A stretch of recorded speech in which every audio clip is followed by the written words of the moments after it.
বাণিজ্য চুক্তিটা ঠিক মতো যেন বাস্তবায়ন হয়, কিন্তু এই বাণিজ্য চুক্তিতে কিন্তু নানা ধরনের ইস্যু আছে। সেখানে এনভায়রনমেন্টাল ইস্যু আছে, এগ্রিকালচার ইস্যু আছে, তারপরে আপনার কৃষি পণ্য কিনার ইস্যু আছে, এরকম অনেকগুলো ইস্যু আছে। তো তো ওনারা বিভিন্ন মন্ত্রণালয় যাচ্ছে যেন এগুলি সুষ্ঠু বাস্তবায়ন হয়। আমাদের এখানে যেটা আসছে সেটা হলো আমাদের এনভায়রনমেন্টের সামনে দুই একটা কিছু আছে, বাট এখানে আমাদের খাদ্য সচিব ছিল, আমাদের কৃষি সচিব ছিল, তো কিভাবে বাস্তবায়ন করবে এগুলি নিয়ে কথা হচ্ছে।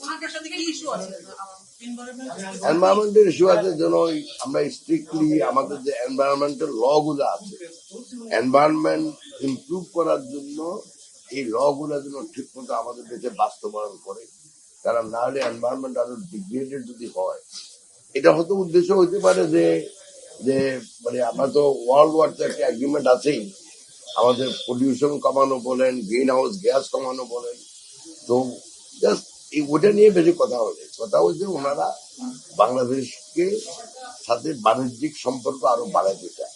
আমার তো পক্ষে বিপক্ষে বলার কিছু নাই, একটা বাণিজ্য চুক্তি হয়েছে, সরকার সাইন করছে, আগের সরকার হোক পরের সরকার হোক।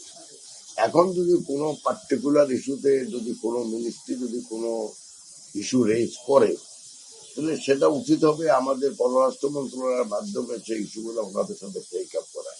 এটা তো আমরা তো কিছু করতে পারবো না। আমি আগেই বলছি যে সম বা অসম এটা তো আমাদের চিন্তা করার বিষয় না। আমরা চিন্তা করবো আমাদের মন্ত্রণালয়ের সাথে যে দু তিনটা ক্লজ আছে সেটার ভিতরে আমি কোনো অসম কিছু দেখি না। ওইটা আমরাও চাচ্ছি যে যেটা ওনারাও চাচ্ছে যে এনভায়রনমেন্ট রিলেটেড ল গুলো আরো মানে যেন ভালোভাবে বাস্তবায়ন করা হয়। এই তো আমাদের এখানে অসম কিছু নাই, অন্য মন্ত্রণালয় বলতে পারো অসম কি আছে। আর তাছাড়া ভাই যে কোনো দেশে তো চাইবে আমাদের দেশে বেশি বিক্রি করতে, আমরাও তো চাই তাই। হ্যাঁ, আমরা তো 5 থেকে 6 বিলিয়ন ডলার গার্মেন্ট এক্সপোর্ট করি, আমাদের one of the big buyer.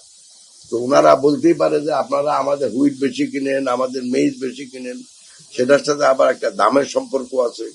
আমাদের কিছু কিছু রুল আছে যেগুলি হয়তো ইনকনসিস্টেন্ট, অসামঞ্জস্য আছে ওনাদের আইনের সাথে, বা ওনাদের কিছু কিছু রুল আছে যেটা আমাদের আইনের সাথে অসামঞ্জস্য। যে আজকে যেটা কথা হচ্ছে এগুলির জন্য একটা কনসিস্টেন্সি সামঞ্জস্য আনা হয়। বেসিক্যালি আমাদের অফিসিয়ালি আমি তো চুক্তিটাই এখনো আমরা পাই, এটা তো আমরা এমনি ওয়েবসাইট থেকে নিচ্ছি, নিশ্চয় আমাদের সরকার সেটা চিন্তা করতেছে, কিন্তু এই ব্যাপারে তো আমি একজন ক্যাবিনেট সদস্য হিসাবে তো মন্তব্য করতে পারবো। যখন আমরা পরিবেশ এনভায়রনমেন্ট যাই সেখানে অনেকগুলো ইস্যু আছে। পলিউশন একটা ইস্যু যেটা আপনি বললেন, পলিউশন একটা ইস্যু, বা বায়োডাইভার্সিটি জীব বৈচিত্র্য রক্ষা, বা এটা একটা ইস্যু। তারপরে ক্লাইমেট চেঞ্জ একটা ইস্যু। তারপরে আমরা যদি ইভেন আমাদের নদী নালাগুলার রক্ষণ বলেন, সেটাও কিন্তু পরিবেশের সাথে জড়িত। এগুলি সব তো একদিনে ঠিক করা যাবে না। আমাদের মন্ত্রণালয় থেকে প্রত্যেকটা ইস্যুতে আমরা একটা ইন্ডিকেটর ঠিক করতেছি, এটা একটা বেস লাইনও বানানো। আমরা চেষ্টা করব যে যে বেস লাইন আছে ধরুন 1 বছর আগে, তার থেকে দিন দিন যেন আমরা ইমপ্রুভ করতে পারি। যেমন পলিউশন যদি আপনাকে কন্ট্রোল করতে, একটা ওয়েস্ট ম্যানেজমেন্ট একটা বড় ইস্যু আছে। যদি আপনি নগর ভিত্তিক পলিউশনটা ধরেন, এখানে ওয়েস্ট ম্যানেজমেন্ট একটা বড় ইস্যু আছে। এই যে এসপিএম যেটা, এই যে ধুলাবালি একটা বড় ইস্যু আছে। এগুলি নিয়ে আমরা কাজ করতেছি যাতে করে ভবিষ্যতে এই ধরনের পলিউশন গুলা কমানো যায়, যেগুলি মানুষের স্বাস্থ্যের জন্য ক্ষতি। 2-3 নাম্বার তো আপনার গ্রেড ভালোই করে দিলেন, আমি তো মাঝে মাঝে দেখি একদম নিচে। তো এখন এখন বললাম তো আমরা লাস্ট তো এক একটা দূষণ এক এক সোর্স থেকে হচ্ছে, এক এক কারণে হচ্ছে। যেমন ধরেন ঢাকা শহরে বায়ু দূষণ, তো বায়ু দূষণ হচ্ছে একটা হলো প্রপার ওয়েস্ট ম্যানেজমেন্ট নাই। তো আমরা চেষ্টা করতেছি বিনিয়োগ আমিন বাজারে একটা waste management waste to energy plan করার। আমি আশা করি সেটা যখন কাজ শুরু হবে বাস্তবায়ন শুরু হবে, তখন দেখবেন যে ঢাকা সাউথের জন্য ইনভেস্টর আসবে।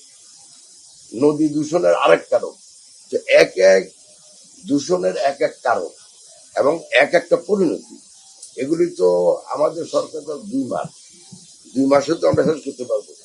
তো আপনি ধরে নিতে পারেন আমাদের সরকার এ ব্যাপারে সচেষ্ট।